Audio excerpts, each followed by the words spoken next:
ரொம்ப நன்றி. வாங்க போலாம். குட்டி பறவை எங்க இருக்க? Where are you small bird? எங்க இருக்க குட்டி பறவை? We are here. அத காணாம ரொம்ப கஷ்டமா இருக்கு. நாம எப்படியாவது அத கண்டுபிடிக்கணும். ஏறு, கொஞ்சம் யோசிப்போம்.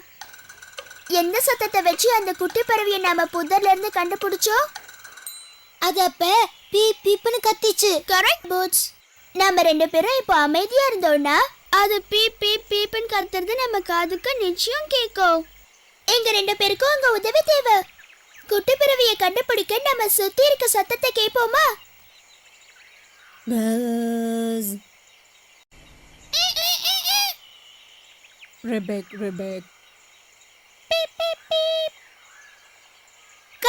கண்டுபிடிச்சிட்டேன். அது அந்த செடிக்குள்ள இருக்கு. ஏன் திறந்த? என்ன மன்னிச்சிடு. அங்க ஒண்ணு குட்டி பறவை இல்ல பூட்ஸ்.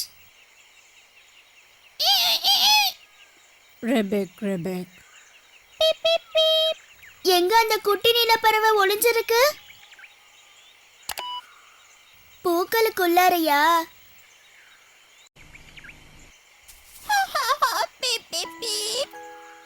பாவம்ல இது. நிறைய பார்த்து ரொம்ப பயந்து இருக்கு. நாமளே அதுக்கு பயப்படுறோம். அழக்கூடாது குட்டி பறவை. Don't worry, don't worry. இது இன்னும் அழுதுகிட்டே இருக்கு. இதை எப்படி சிரிக்க வைக்கிறது? அதுக்கு நான் வழி சொல்றேன். ரொம்ப தமாஷா இருக்கு. இததான் குரங்கு டான்ஸ்னு சொல்லுவாங்க. இப்படி குதிச்சு குதிச்சு ஆட்டம் போடுறது எனக்கு ரொம்ப பிடிக்கும்.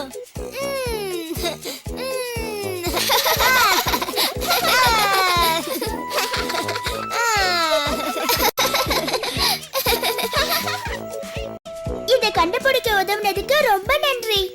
போயிட்டு வரோம். போயிட்டு வாங்க. பாத்து போங்க. பை. ஜாக்கிரதையா போங்க. இந்த குட்டி பறவைய கூட்டிட்டு போய் எப்படியாவது அவங்க அம்மா கிட்ட சேர்க்கணும். இப்ப அடுத்ததா எங்க போறோம் டோரா? வாழை மரம், சோள கொல்லை, சின்ன நீல நிற மரம். நம்ம வாழை மரத்தை கடந்து வந்தாச்சு. இப்ப அடுத்ததா நம்ம போக போறது சோள கொல்லை. புரிஞ்சுதா?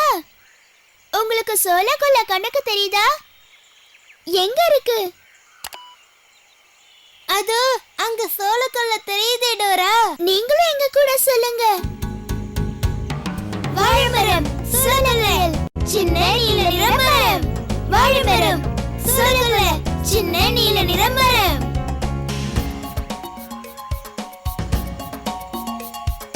வாங்க நண்பர்களே, எல்லாரும் ஒண்ணா போலாம். முயற்சி திருவினையாக்கும். முயன்றால் சாதிக்க முடியும்.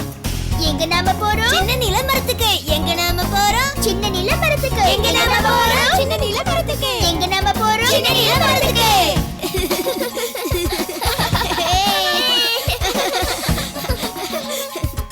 சின்ன நீல மரத்துக்கு. ஐயா, நாம சோளக்கொல்லை கிட்ட வந்துட்டோம் டோரா. சீக்கிரம் வந்துட்டோம்ல. ரொம்ப சந்தோஷமா இருக்கு. வா போலாம். டோரா, இங்க பாத்தியா? ஒரு சோளக்கொல்லை பொம்மை இருக்கு. ஓ, சோளக்கொல்லை பொம்மை உன்னை பார்த்துதான் இது அழுது. என்ன மன்னிச்சிருங்க. எனக்கு கொடுக்கப்பட்ட வேலை பறவைங்க வந்தா அதுங்களை பயமுறுத்துறது தான். எனக்கு வேற வழி தெரியல.